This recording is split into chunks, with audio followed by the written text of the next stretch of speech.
بسم اللہ الرحمن الرحیم۔ السلام علیکم مائی ڈیئر اسٹوڈنٹس، میں آپ کا اسلامیات ٹیچر محمد عامر محمود آپ کو خوش آمدید کہتا ہوں۔ آج ہم آفاق کے پلیٹ فارم سے آفاق سن سیریز کی اسلامیات گریڈ 5 کا سبق نمبر 7 پڑھیں گے۔ آج کے سبق میں ہم باب اول حفظ ترجمہ میں سے دنیا و آخرت کی بھلائی اور حضرت ابراہیم علیہ السلام کی دعا پڑھیں گے۔ آپ نے ویڈیو لیسن مکمل توجہ کے ساتھ دیکھنا ہے تاکہ جب آپ اس کو کمپلیٹ کر لیں تو آپ اس قابل ہو جائیں کہ دنیا و آخرت کی بھلائی اور حضرت ابراہیم علیہ السلام کی دعا ترجمے کے ساتھ حفظ کر سکیں اور ان دعاؤں کو اپنی روزمرہ زندگی میں پڑھ سکیں۔ مائی ڈیئر اسٹوڈنٹس، آپ کو کون کون سی دعائیں یاد ہیں؟ ہمیں دعا مانگنے کا طریقہ کس نے سکھایا؟ شاباش۔ پچھلی جماعتوں میں آپ نے جو دعائیں یاد کی، آپ نے کوشش کرنا ہے کہ ڈیلی روٹین میں ان دعاؤں کو ان کے جو موقع محل ہے ان کے مطابق پڑھنے کی عادت بنائیں۔ ہم آج کے سبق کی دعائیں پڑھنے سے پہلے آپ کو بتاتا چلوں کہ حضرت نعمان بن بشیر جو کہ ہمارے نبی صلی اللہ علیہ وسلم کے ایک صحابی ہیں، ساتھی ہیں رضی اللہ تعالیٰ عنہ، ان سے روایت ہے کہ نبی رحمت صلی اللہ تعالیٰ علیہ وآلہ وسلم نے فرمایا دعا عبادت ہے، اور پھر یہ آیت تلاوت فرمائی۔ ترجمہ: تمہارے رب نے فرمایا ہے کہ مجھے پکارو، میں تمہاری دعائیں قبول کروں گا۔ وہ لوگ جو میری عبادت سے تکبر کرتے ہیں وہ ذلیل و خوار ہو کر جہنم میں داخل ہوں گے۔ مائی ڈیئر اسٹوڈنٹس، دعا عبادت ہے، یہ حدیث مبارکہ میں آیا۔ آج کے سبق میں ہم دنیا اور آخرت کی بھلائی کی دعا یاد کریں گے، اس کو سمجھیں گے۔ مائی ڈیئر اسٹوڈنٹس، اب میں سب سے پہلے دعا جو ہے عربی فارم میں آپ کے سامنے میں اس کو پڑھوں گا، پھر آپ نے اس کو غور سے سننا ہے اور اس کے بعد ہم اس کا ترجمہ پڑھیں گے۔ ربنا، اب یہاں پہ مد ہے ربنا، تو اس کو ہم لمبا کریں گے تھوڑا، اور اس کے بعد آتینا جو کہ ہم نارمل روٹین میں جیسے پڑھتے ہیں، الف کے اوپر کھڑی زبر ہے تو اس کو ہم ایک الف کی مقدار تک لمبا کریں گے، اس طریقے سے۔ تو اگر ایک زیر ہے تو اس کو لمبا نہیں کریں گے، آتینا اس طریقے سے۔ ہا کو واضح انداز میں پڑھیں گے، ہا کو حلق سے ادا کریں گے، حسنہ۔ ربنا آتنا فی الدنیا حسنہ وفی الآخرۃ، خا حروف مصالیہ تو اس کو ہم پڑھ نہیں، تھوڑا موٹا پڑھیں گے، وفی الآخرۃ حسنۃ، گنہ کریں گے، حسنۃ وفی حسنۃ وقنا عذاب النار۔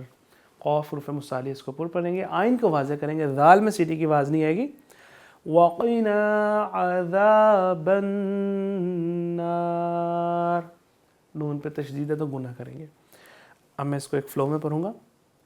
ربنا آتنا فی الدنیا حسنۃ وفی الآخرۃ حسنۃ وقنا عذاب النار۔ ترجمہ: اے ہمارے رب، ہمیں دنیا میں بھلائی عطا فرما اور آخرت میں بھی بھلائی عطا فرما، اور ہمیں آگ کے عذاب سے بچا لے۔ مائی ڈیئر اسٹوڈنٹس، اسی طرح آپ نے اس دعا کو عربی میں بار بار پڑھنا ہے تاکہ آپ کو یہ زبانی یاد ہو جائے۔ اس کے بعد اس کے ترجمے کو بھی آپ نے بار بار اس کی تکرار کرنی ہے تاکہ یہ بھی آپ کو حفظ ہو جائے۔ اب ہم حضرت ابراہیم علیہ السلام کی دعا پڑھیں گے۔ رب اجعلنی، جیم پہ جزم ہے، یہاں پہ قلقلہ لگے گا، یعنی کہ ہم اپنی آواز کو ایسے پڑھیں گے کہ ہمیں اپنی آواز دوبارہ سنائی دے۔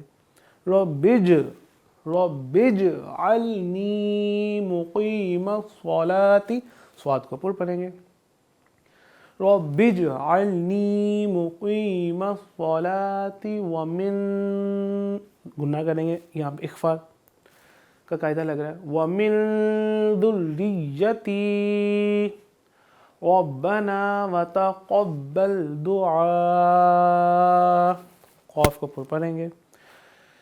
اسی طرح آگے غائن کو بھی ہم پر پڑھیں گے کیونکہ یہ بھی حروف مصالیہ ہے۔ ربنا اغفر لی ولوالدی وللمؤمنین، اب کو میں نے جھٹکا دیا یہاں پہ کیونکہ حمزہ کے اوپر جزم ہے تو اس کو ہم جھٹکا دے کر پڑھیں گے، وَلِلْمُؤْمِنِينَ يَوْمَ يَقُومُ الْحِسَابِ، قاف پر پڑھیں گے، ہا کو واضح کر کے حلق سے ادا کریں گے، اور آخر میں با پہ جزم ہے تو یہاں پہ قلقلہ لگے گا، با کی آواز دوبارہ ہمیں سنائی دے گی، یوم یقوم الحساب، حساب۔ ترجمہ، اے میرے رب مجھے نماز قائم کرنے والا بنا دیجیے، اور میری اولاد میں سے بھی اے ہمارے رب، اور میری دعا قبول فرما، اے ہمارے رب مجھے اور میرے والدین کو بخش دیجیے، اور سب ایمان والوں کو بھی، جس دن حساب قائم ہوگا۔ مائی ڈیئر اسٹوڈنٹس، آج کے سبق کے اہم نکات۔ دعا عبادت کا مغز ہے، اللہ تعالیٰ کو پسند ہے کہ اسے دعا مانگی جائے۔ ہمیں اپنی تمام ضروریات، چاہے چھوٹی ضرورت ہو چاہے بڑی ہو، دین کی ہو دنیا کی ہو، ہر ضرورت میں اللہ تعالیٰ سے ہی رجوع کرنا چاہیے، اللہ تعالیٰ سے دعا مانگنی چاہیے۔ جیسے آج ہم نے دنیا و آخرت کی دعا سیکھی، پڑھی، اس کو آپ نے، اور اسی کے ساتھ حضرت ابراہیم علیہ السلام کی دعا کو ہم نے پڑھا سیکھا۔ ان دونوں دعاؤں کو آپ نے اپنی عملی زندگی کا حصہ بنانا ہے۔ ڈیلی اس کی آپ نے اس کو سمجھ کر، جو ہم نے اس کا ترجمہ پڑھا، ان کے مفہوم کے مطابق آپ نے جب دعا مانگنی تاکہ آپ کو پتہ ہو کہ آپ اللہ تعالیٰ سے کیا مانگ رہے ہیں، آپ نے ڈیلی روٹین میں اس کو شامل کرنا ہے۔ جزاک اللہ خیرہ۔